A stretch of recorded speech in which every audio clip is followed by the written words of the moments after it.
வணக்கம் மக்களே, பாருங்க இங்கே வந்திருக்கிறோம்னு சொல்லிச்சுன்னா இது வந்து கொரோப்பத்தான ரோட், அதாவது திருகோணமலை பாதையில் வந்து மோஜு கோலுக்கு முன்னாக அமைஞ்சிருக்கிற ஒரு புதிய கடையை தான் பார்க்க போகிறோம். இது சின்னக்கா என்ற அக்கா தான் ஓப்பன் பண்ணியிருக்கிறா. அந்த அக்கா வந்து பல இன்னல்களுக்கு மத்தியில் இந்த கடையை ஓப்பன் பண்ணியிருக்கிறேன், மக்களுக்கு சேவை செய்யணுன்ற அடிப்படையில் ஓப்பன் பண்ணியிருக்கேன்னு சொல்லியிருக்கிறா. இப்போ வாங்க பார்க்கலாம்.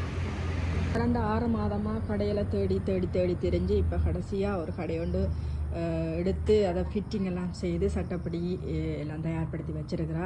பாருங்கள், தராசும் ஒரு அழகான முறையில் வந்து செட் பண்ணி வச்சிருக்கிறான். இந்தியாவில் பார்த்தீங்கன்னு சொல்லிட்டுன்னா இது பலசர கடையில், ஆனால் கொப்பி புத்தகங்கள் எல்லாமே மிக எங்களுக்கு தேவையான அனைத்து பொருட்களையும் ஒரே இடத்துல பெறக்கூடியதாக இருக்குது.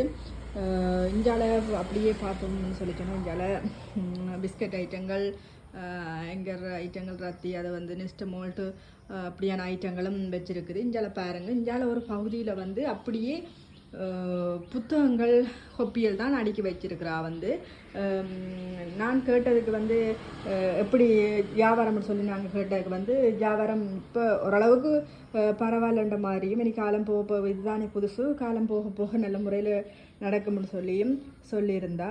அதே பெரிய வயதெல்லாம் இல்லை, ஒரு 30-31 வயதுக்குட்பட்ட ஒரு அக்கா தான் ஆரம்பிச்சிருக்கிறா. அவள் வந்து பல வருடமாக தனக்கு ஒரு ஆசை இருந்தது, அந்த க்ரோசரி ஐட்டம் ஓப்பன் பண்ணணும், மக்களுக்கு சிறந்த முறையில் சேவை செய்யணும்ன்ற அடிப்படையில் இந்த கடையை ஓப்பன் பண்ணியிருக்கிறதா சொல்லியிருந்தா. அதே போல்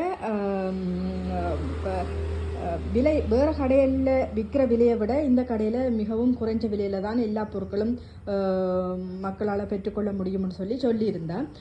அப்படி இருக்கும் பொழுது வந்து மக்களாகிய நீங்கள் வந்து இந்த கடைக்கு ஒருக்கா விசிட் பண்ணி பாருங்கள். பார்த்துட்டு தேவையான சாமான்களை நீங்கள் வேண்டிக் கொள்ளலாம். ஒரு முறை வேண்டியக்குள்ளே தெரியும் தானே உங்களுக்கு வந்து மற்ற கடையை விட லாபமாக இருக்குதா இல்லாட்டிக்கு வந்து விலை கூடவா இருக்குன்ற பார்த்துட்டு அதுக்கு பிறகு நீங்கள் டிசைட் பண்ணிக்கொள்ளலாம் இல்லையா, எப்படியான சாமான்களை வேண்டலாம், எப்படியான சாமான் இங்கே விலை குறைவாக இருக்குன்றதை பற்றி நீங்கள் யோசிச்சு போட்டு பிறகு முடிவெடுக்கலாம். அந்த அடிப்படையில் வந்து தனிப்பட்ட முயற்சியால் தான் இதுகளை உருவாக்கி இந்த கடையை உருவாக்கி. இப்போ அதே போல் அவள் வந்து ஒரு கவர்மெண்ட் ஜாப், அரச உத்தியோகத்தராக இருந்து கொண்டு தன் மக்களுக்கு சேவை செய்யணுமென்ற அடிப்படையில் வந்து இந்த கடையையும் ரன் பண்ணி கொண்டு இருக்கிறா வேற ஒரு ஆக்களை வச்சு. அதே போல் நீங்கள் இந்த கடைக்கு வந்து ஒரு விசிட் பண்ணி பாருங்கள்.